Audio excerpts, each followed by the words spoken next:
America వ్యూహాత్మక తప్పు చేస్తే ప్రపంచంలో మరో కీలక సముద్ర మార్గాన్ని కూడా నిలిపేస్తామని ఇరాన్ హెచ్చరించింది.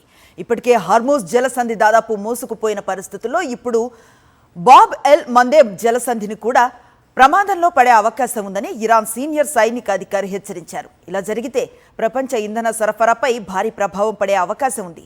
ఆల్ జజీరాకు ఇచ్చిన ఇంటర్వ్యూలో ఇరాన్ సైనిక అధికారి ఈ మేరకు కీలక వ్యాఖ్యలు చేశారు.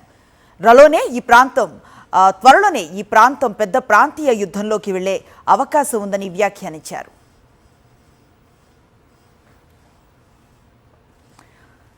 యెమెన్ జిబౌటి మధ్య ఉన్న ఈ సముద్ర మార్గం వెడల్పు కేవలం 26 కిలోమీటర్లు మాత్రమే. కానీ ప్రపంచ వ్యాపారానికి ఇది అత్యంత కీలకం.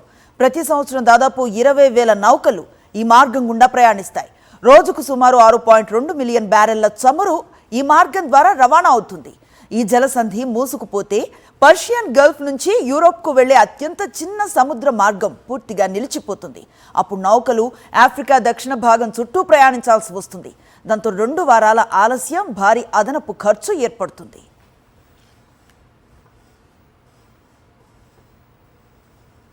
పశ్చిమాసియాలో ఉద్రిక్తతలు మరింత పెరుగుతున్నాయి. ముఖ్యంగా అమెరికా, దాని మిత్ర దేశాల నౌకలపై ఇరాన్ దాడులు తీవ్రమవుతున్నాయి.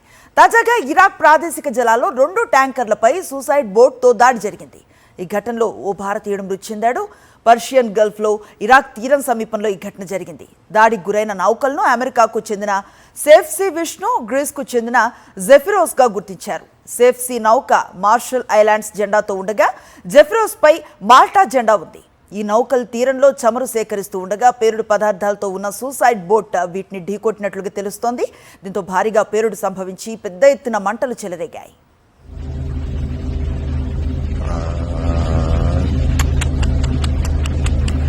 ఈ ఘటనలో 2 నౌకల్లో ఉన్న 38 మంది సిబ్బందిని రెస్క్యూ టీం సభ్యులు కాపాడారు. ఓ వ్యక్తి ప్రాణాలు కోల్పోయారు. మృతుడిని భారతీయుడిగా గుర్తించారు. అయితే ఈ దాడి తమ పనేనని ఇరాన్ ప్రకటించింది. బుధవారం కూడా 3 కమర్షియల్ నౌకలపై డ్రోన్ దాడులు జరిగాయి. వీటిల్లో ఓ నౌక థాయ్ జెండాతో భారత్కు వస్తూ ఉండగా యుఏఈ తీరంలో దాడి జరిగింది.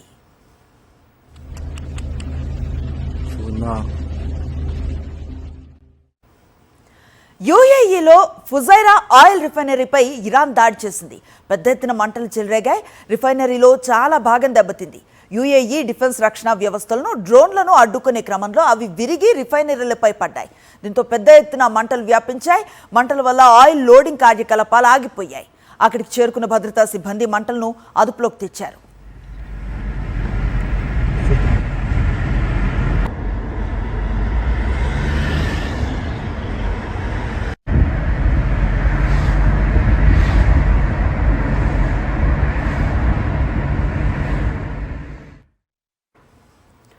ఇరాన్ దాడులతో ఇజ్రాయెల్లో రామత్ గన్లో పలు భవనాలు నేలమట్టమయ్యాయి. ఇరాన్ బాలిస్టిక్ మిసైల్ దాడులతో పదుల సంఖ్యలో భవనాలు దెబ్బతిన్నాయి, పూర్తిగా ధ్వంసమైపోయాయి. గత వారం రోజులుగా బాలిస్టిక్ మిసైళ్లతో ఇరాన్ విరుచుకుపడుతోంది. ఇరాన్ దాడుల్లో పలువురికి గాయాలు కాగా భారీ ఆస్తి నష్టం వాటిల్లింది.